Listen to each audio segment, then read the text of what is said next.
بسم اللہ الرحمن الرحیم۔ السلام علیکم۔ روزانہ واقعات سننے کے لیے اس چینل کو سبسکرائب کریں۔ کسی زمانے میں ایک قصاب تھا۔ وہ رات کے وقت وہ جا کر جانور ذبح کیا کرتا تھا اور دن میں اپنی دکان پر گوشت لا کر بیچا کرتا تھا۔ جب وہ ذبح کرتا اس کے کپڑوں میں خون لگ جاتا، مگر وہ گھر آ کر خون آلودہ کپڑے بدل لیا کرتا تھا۔ ایک رات جب وہ واپس آ رہا تھا جانور ذبح کر کے، تو راستے میں ایک جگہ پر ایک آدمی شور مچاتا ہوا آیا اور اس نے اس قصاب کو پکڑ لیا۔ جب پکڑ لیا تو قصاب نے دیکھا کہ اس آدمی کے جسم سے خون بہہ رہا ہے اور قصاب حیران ہوا۔ اتنے میں اس آدمی کی جان نکل گئی۔ قصاب نے دیکھا کہ اس آدمی کے جسم میں ایک چھری تھی جو کسی نے اس کو گھونپ دی تھی۔ اب جو قتل کرنے والا تھا وہ بھاگ گیا اور مقتول نے اندھیرے میں سمجھا کہ اس قصاب نے مجھ کو قتل کیا ہے، اور اتنے میں وہ آدمی مر گیا اور لوگ ادھر اکٹھے ہو گئے۔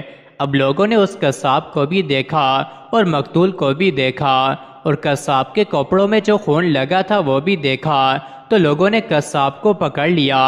تم نے اس آدمی کو قتل کیا ہے، اور قاضی کے پاس لے گئے۔ قصاب پر مقدمہ چلا۔ قاضی نے مقتول کو دیکھا اور لوگوں کی گواہی سنی اور قصاب کو قصاص کا حکم سنا دیا۔ اس دوران قصاب نے اپنی کہانی سنانی شروع کی کہ ایک لڑکی چاند کا ٹکڑا تھی۔ میرا دل لڑکی پر فریفتہ ہو گیا۔ میں نے لڑکی سے اشارے میں بات کی اور اس لڑکی نے بھی مجھ سے اشارے میں بات کی، یہاں تک کہ ہم میں ایک تعلق بن گیا۔ لڑکی نے کہا، میں نکاح کے بغیر تمہارے پاس نہیں آ سکتی، لہٰذا تم کو مجھ سے محبت ہے تو میرے ماں باپ سے رشتے کی بات کرو۔ میں نے اس کے باپ سے رشتے کی بات کی تو اس نے کہا، میری بیٹی خوبصورت ہے، نیک ہے، تمہارے پاس نہ علم ہے نہ کوئی نیکی ہے، تم میں بہت خامیاں ہیں، لہٰذا میں اپنی بچی کا رشتہ تم سے نہیں کر سکتا۔ میں بہت مایوس ہوا اور میرے 2 سال گزر گئے۔ ایک دن میں کشتی چلا رہا تھا کہ ایک عورت کشتی میں سوار ہوئی، اس کے ساتھ اس کا ایک بچہ بھی تھا۔ میں نے غور سے دیکھا تو وہ وہی لڑکی تھی جس سے میں محبت کرتا تھا، جس کے پیار میں نے 2 سال غم میں گزار دیے۔ میں نے اس سے باتیں کرنا شروع کر دیں۔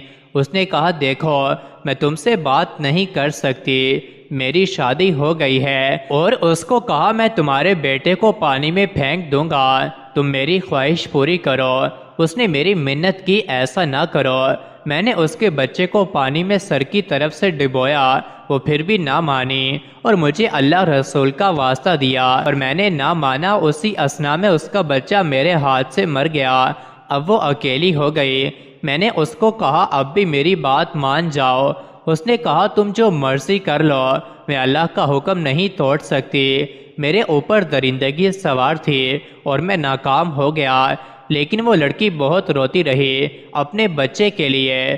میں نے سوچا باہر جا کر یہ مجھ پر بچے کے قتل کا مقدمہ کرے گی، میں پھانسی لگ جاؤں گا، لہٰذا اس لڑکی کو بھی مار دوں۔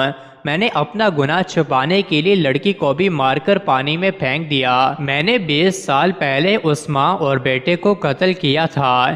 ڈر کے مارے میں نے کشتی کا کام چھوڑ دیا اور قصاب کا پیشہ اختیار کر لیا، مگر اللہ تعالیٰ کی لاٹھی بے آواز ہے۔ آج 20 سال گزر جانے کے بعد بظاہر میں بے قصور ہوں۔ اس آدمی کو قتل میں نے نہیں کیا، مگر اس قتل کے بدلے میں اللہ تعالیٰ نے مجھے آج پھانسی کے تختے پر لا کھڑا کیا۔ سچ ہے کہ اللہ تعالیٰ کی لاٹھی بے آواز ہوتی ہے۔ مزید ایسے ہی ویڈیوز کے لیے چینل کو ضرور سبسکرائب کریں۔